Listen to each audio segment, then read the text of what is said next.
I'm a little nervous about that, I'm not gonna lie.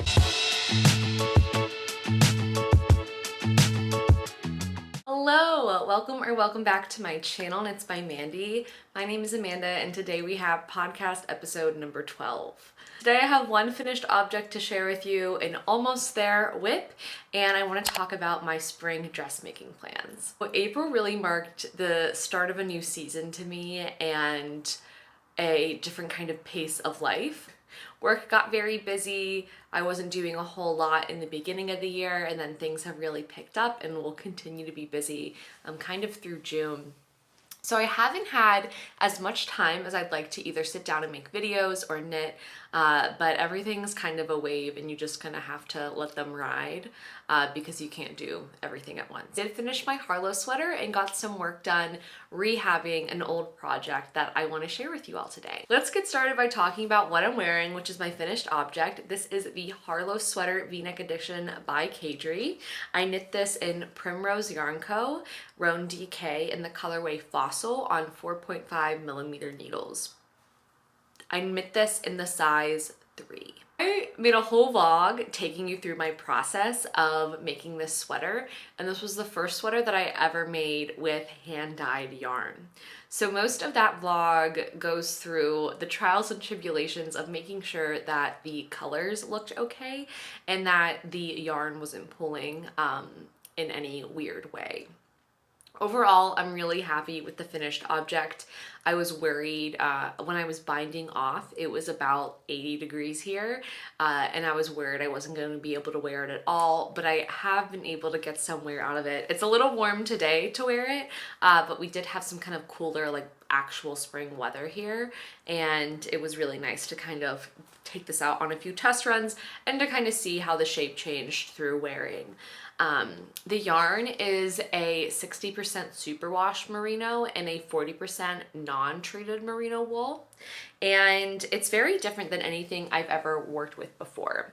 So holding the sleeve up here, you might be able to see kind of the dimension that's in this yarn, and that's because one of the strands of yarn, it's 3 plies, and so there's brown plies and white plies, and it adds kind of this extra dimension and variegation that I really like from this yarn, because I'm not someone who loves maybe kind of like speckled or like yarn color pulling like that, but I do like the kind of added dimension that those 2 different wool colors add to the sweater.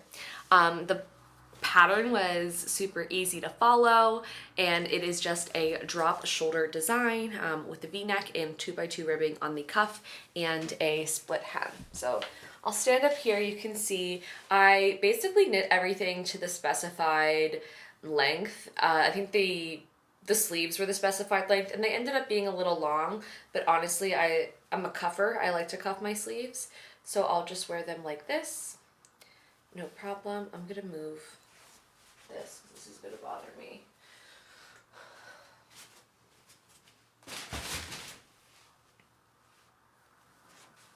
And these are what the sleeves look like, and the split hem. I believe this is intended for a worsted weight yarn. I think caidree makes it with a sport weight held with a mohair, but I went ahead and made it with this yarn that I actually got at Rhinebeck last year. So between this and the Chelsea toque that I made, I think I showed in my last episode, between this and the Chelsea toque, I have used up all my Rhinebeck yarn, so that's exciting. I do have a few little scraps left, which I'll incorporate into a scrappy project. It feels really nice to have used it. It was a really cool experience to go, and it's just a reminder of that. So overall, I'm very happy. You can watch the vlog to kind of get the more in-depth story of why I was so nervous about the color pulling. Overall, I think it all turned out fine, and I did introduce helical knitting once I got to the yoke. So I think there were slight differences in the balls that maybe didn't get picked up on camera, but when all is said and done, I'm very happy with how the finished product turned out as far as the color distribution. The garment itself is super comfortable. It's just like the kind of thing that you can throw on. It's good for layering. It's good by itself. I feel fine and comfortable wearing this on Zoom calls. This is a little, I mean, a little much. My workplace is pretty casual. I don't know if I would wear this to like an in-person event, but I think it's casual enough. It's not too low. I knit the collar to the specified kind of depth and everything like that. I will say in the back, I don't know if you'll be able to see this. I feel like it is getting quite wide. But you can also get a peek at the beautiful I-cord edging while I'm back here, which is, I think, my favorite detail. So there's German short row shaping on this I-cord, and that's how you shape the shoulders. And always kind of makes for a better fit around the neck. And there's, you know, slight decreasing in the sleeves, but I would say they're pretty wide. So I think the only thing I mentioned in my vlog was that you may want to decrease more often if you like a thinner sleeve, because I would say these are pretty thick, and with drop shoulder sleeves, you have to remember, like, they're actually kind of quite short because the shoulder comes down quite low. So I think the only other thing I might do over time is add elastic to this collar to make sure it doesn't get too floppy. I haven't been a person to ever do that, but I'm interested in doing that. The more that I wear my knits and the more they stretch out, I think that might be something that I do for maintenance, just to make sure that the collars are looking good and it makes me want to keep wearing them. But so far I've gotten a lot of wear out of this sweater. I would say the yarn feels very interesting. Like, I've never felt a yarn like this before. There are when I was winding it, like, these black fibers came out, and I could maybe still like pick these. I don't know if you can even see that. Beauty influencer core. Like, you can pick these black fibers out. So there's like that kind of rusticness to it, but it's also mixed with a superwash. So it truly kind of feels like there's a little bit of both. I feel like the way that the shoulders kind of stretch feels like superwash, but it's supposed to have good memory, and then once you block it and it grows in that initial block, it's not supposed to stretch out more. I'm not sure about that. That kind of remains to be seen the more I wear it, but overall, just very happy with it. I think it's going to be a staple in my wardrobe, and I love the color. I love the fit. And I think this would be something that I maybe make again in the future. It was a really kind of enjoyable experience. I liked the V-neck. I think maybe the only thing I did here was I think she wanted you to pick it up in a 3.5 millimeter needle, or like a 3 millimeter needle, and I only had, or a 3 millimeter needle, and only had 3.5. So I just did a few less rows because it was getting big, it was getting long. But other than that, like, really simple pattern. It's my first caidree pattern. I really enjoyed it. And the only other thing I'll say about this is I know that it is kind of similar to My Favorite Things knitwear pattern, and I go kind of in depth in my vlog about why I chose this pattern, and just some of my thoughts on that and some of the differences that I see in these very similar patterns. So if you want more, if you're kind of curious about that, I do really go in depth in that vlog, enough to keep like pushing you back there, but I'm not gonna like repeat myself for just the sake of repeating if you've already seen that video. So you can go check that out if you're curious. And overall, like, 2 thumbs up on the yarn, on the sweater, on the pattern. I don't know if I would purchase this yarn again just because it was so expensive, like for what I usually spend on a sweater quantity of yarn, but I think for hats and things like that, it would be great. Apparently it's supposed to be great for color work because it grips really well. So it was also cool to buy from them because they're a Pennsylvania-based dyer, and I'm originally from Pittsburgh, so that was nice. And with that, I don't have too much more to say, and I do have a pretty long vlog, so I will cap it there on the Harlow sweater V-neck edition. The next thing that I have in my little Target work bag is something that, if you've watched my channel since last summer, you may have seen before, and that is the Ingrid top by Gregoria Fibers.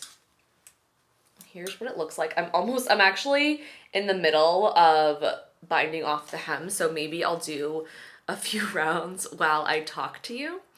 I knit this tank top last summer.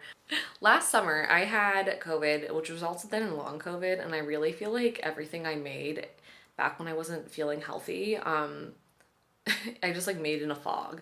Like I truly like made it, and I don't know if I was thinking or what. I feel like it's really tempting in the summer just to kind of churn stuff out because it is relatively quick and you want to be able to wear it for the season.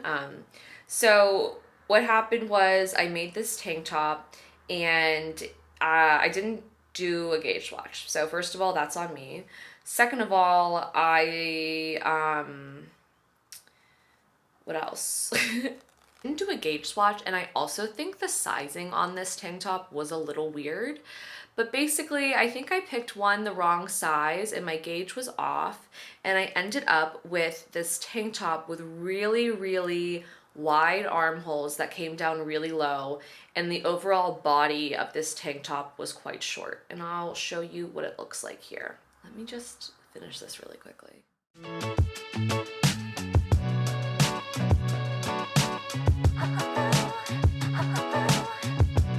Took about 20 minutes to finish the bind off so I could fully show you what this tank top looks like. And now I'll show you. This is the Ingrid top by Gregoria Fibers. This is knit in Senescarn Line, which is a cotton linen rayon blend by Senescarn. And I think this is in the color Dusty Aqua or Aquamarine, something like that. So as I was saying, last summer I made this and the armpits were way too wide. I didn't like the finishing on the armpits or the armholes, and you could really just kind of see the upper part of my bra. It just didn't fit right. It was too big.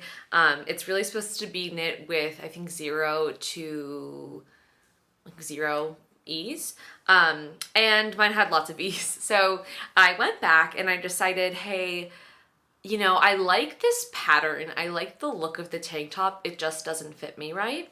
And when I was doing my kind of review of my closet clean out, this was one of the items I decided I would try just to fix, because I think there are some projects which are worth going back and fixing.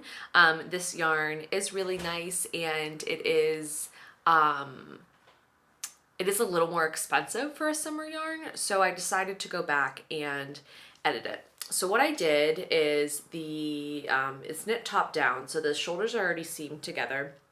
So I had to tear back the finishing on the armpits, which is just done by knitting stockinette and then doing something called a Russian bind off.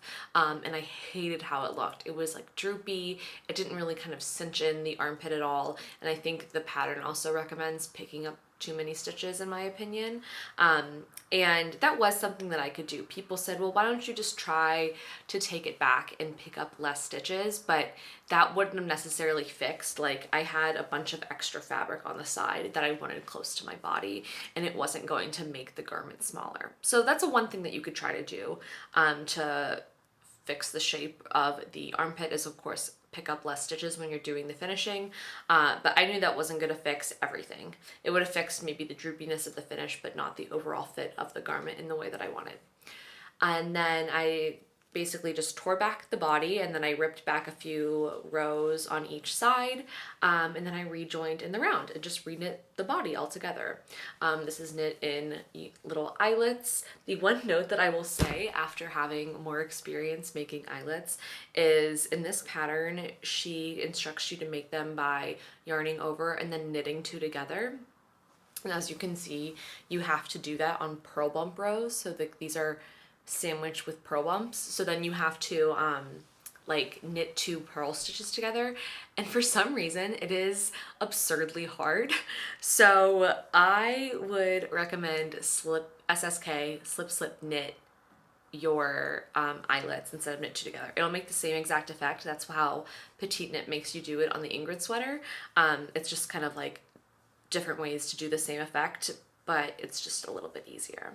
The hem on the collar and on the bottom are just done by folding over stockinette that has a row of purling. And I think what I'll do for the armpits, instead of doing her suggested join, is I'll probably just do maybe 1 or 2 stitches, like 1 or 2 rows on each side, and then knit, like fold them over. And I'll probably pick up every stitch or however many she recommends in the pattern, because this is a much smaller arm opening than it was the first time. So excited to make this fit. Sometimes, especially for something like this, like I didn't have to frog any sleeves or anything, like super easy fix, and I think it'll make this project worth it, and I didn't have to like frog the whole thing, which is also really nice. So I told myself that I would work on this before I get to work on my next project. A few other notes just on kind of revisiting a pattern. It's kind of interesting. I went back and I watched my podcast, like just the portion where I talked about this tank top, to see what I thought of it at the time. And I think it was interesting. I was kind of struggling with having negative things to say about a pattern. I do just think the proportions are a little wonky with the sizing, but I also don't know how accurate that is given my gauge was off. I do think one thing I will say is I think she makes you increase too often on the armpit, and I would maybe think about increasing less often. That's maybe the one thing. It just feels very drastic to kind of go from this straight line to this slope here. So that's my one thing. And then I didn't like the finishing on the armpits, but like that's okay. You're allowed to not like things, and things can behave differently when you make them maybe in your own tension or your own whatever. So that's that. And the other thing that I'll note is that I really like the yarn. It's very soft. It kind of reminds me of you know, those like baby blankets that are like in a waffle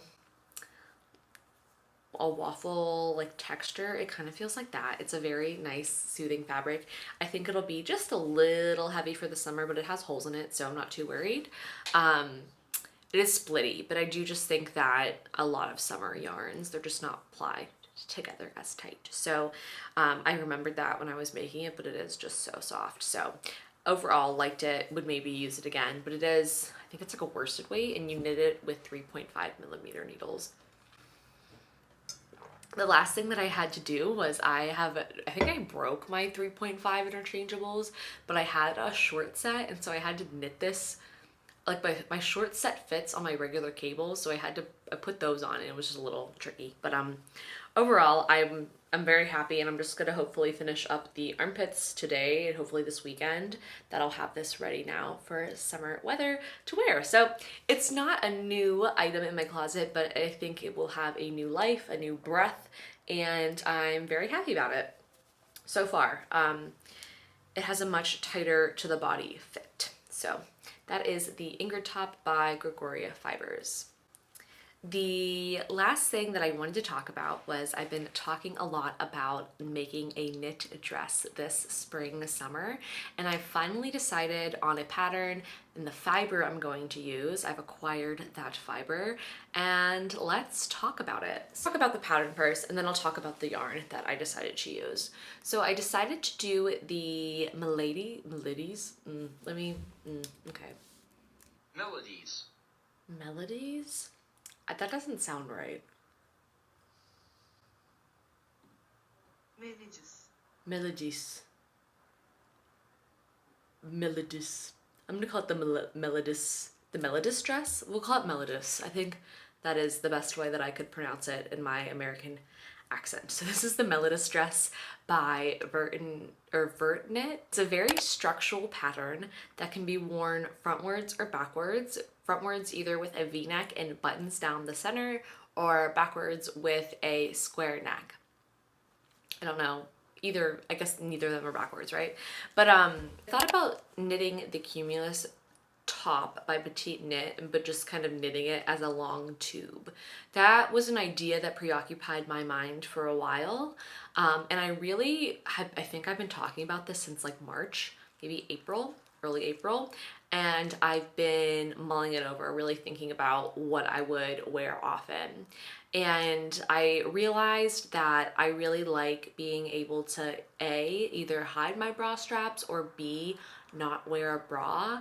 And I was not convinced that I wouldn't be able to go braless in that kind of triangle camisole top style. The other thing was I was just kind of worried about investing so much time into a dress and it not fitting the way I'd like to. I've never knit myself a dress. I don't really, I think, have a really robust understanding of how the different proportions of my body work.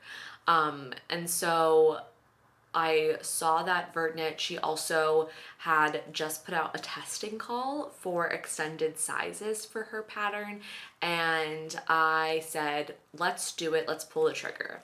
It's an expensive pattern as far as kind of the average price of a pattern goes, but I can definitely see why after purchasing it. So I haven't started making it yet. I haven't had time, and I've been doing some gauge swatching. I was waiting for the yarn, and there's a lot of pre-work you have to do for this dress. So I will just start by saying, like, if you're not a swatcher, if you're not someone who just wants to pick something up and do it, like, this is not the pattern for you. It requires taking a lot of measurements and doing swatching, and also using a calculator that is provided with the pattern. So you measure your body in about 3 or I think 4 different areas, and you use kind of the proportions of those areas to inform how many rows that you do and kind of like how you make the dress, really. It is knit also back and forth. It is not knit fully in the round because of the buttons, and I'm a little nervous about that, I'm not gonna lie, because it's knit on I think the pattern calls for 3 millimeter needles. I think I might go up to 3.25 because of my gauge. So it's a very in-depth pattern, a lot of tailoring kind of inspired aspects to it, like these darts that are made in linen stitch, which I really think are beautiful. And it's really in depth. It's like a 40-page pattern. So I don't think it's for everybody, but I'm very excited to challenge myself in this way by both like the duration, the gauge, the construction. It's going to be a brand new experience, and I'm really excited. And I figured that if I was going to invest in some nice silk yarn, I might invest the time. Like, it's going to take me a long time either way to make a fingering weight dress. I'd rather have more reassurance that it'd be something that fits and that I really like. And I love the idea that it's something that's reversible, so you can get kind of 2 different wears out of it. So let me show you what I bought. If you follow me on Instagram, you already know. After deliberation, I finally decided to get the Knitting for Olive Pure Silk in the colorway Olive. And this is, you know, little ball what I have, and I've done some swatching already.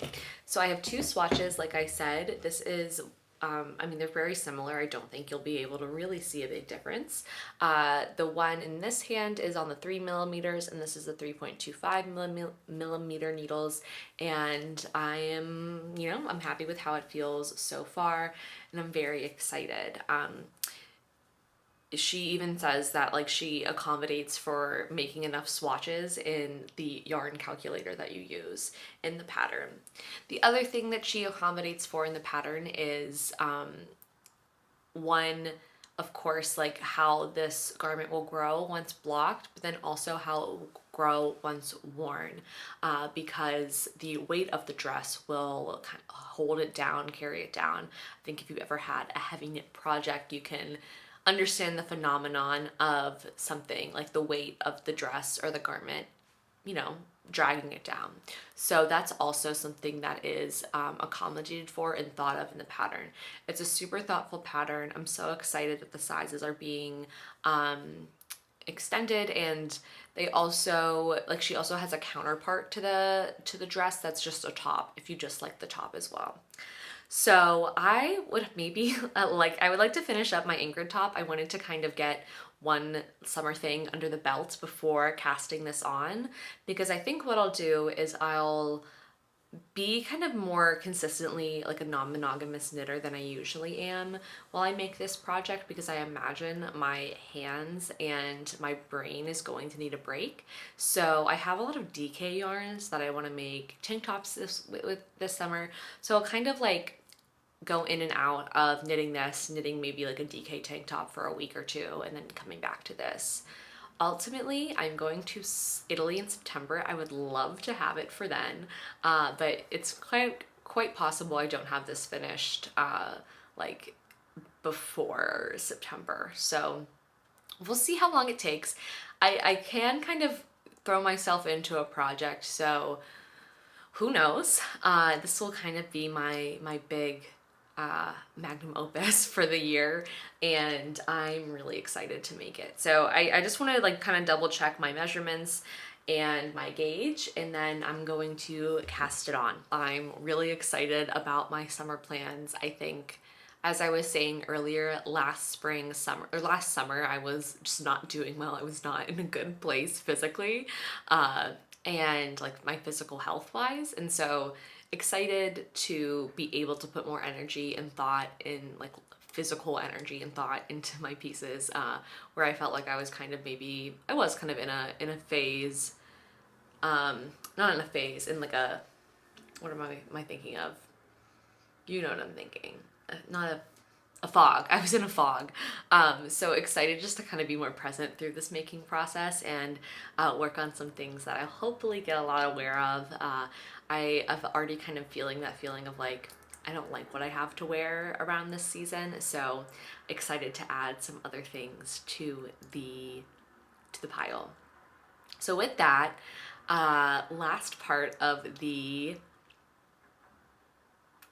podcast is media recommendations, and I have been on a steady plan with my boyfriend of watching The Sopranos and Vanderpump Rules, which actually great combination.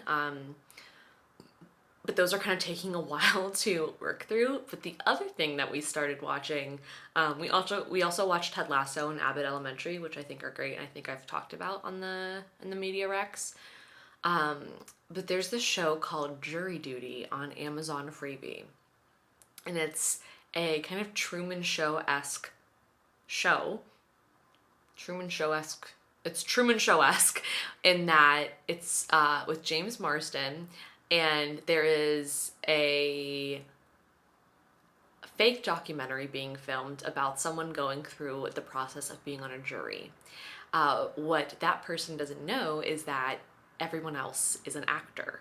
And so we've only started like the first 4 episodes, but it is kooky and effing hilarious. It's so funny.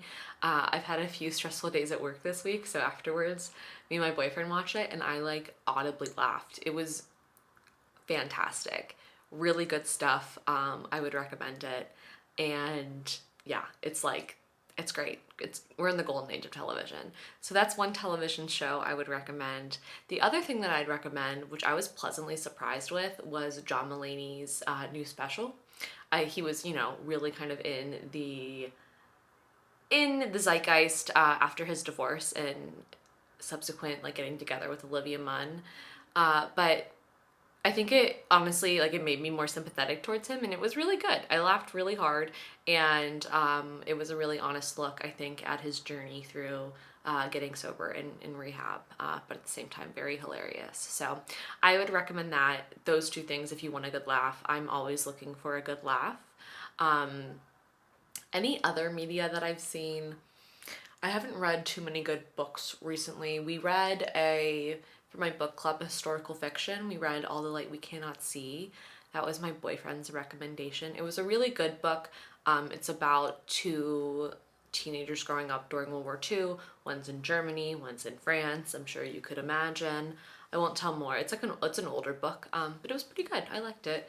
It was long though, and I was like, this is a lot to read for 1 month for the book club. But yeah, next month we're reading Trust, so we'll see how that goes.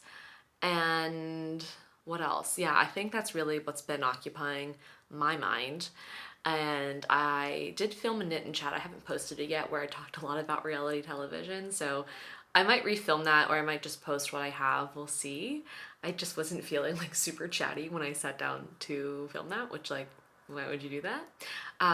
But with that, I think that is all I have for you today. I know some was things that you might have seen before on my channel. Some things aren't even kind of fully conceived yet, but that's where I am kind of at the beginning of this month. As always, thank you all for watching. It's such delight and pleasure to have you here, and I'll see y'all soon. Bye.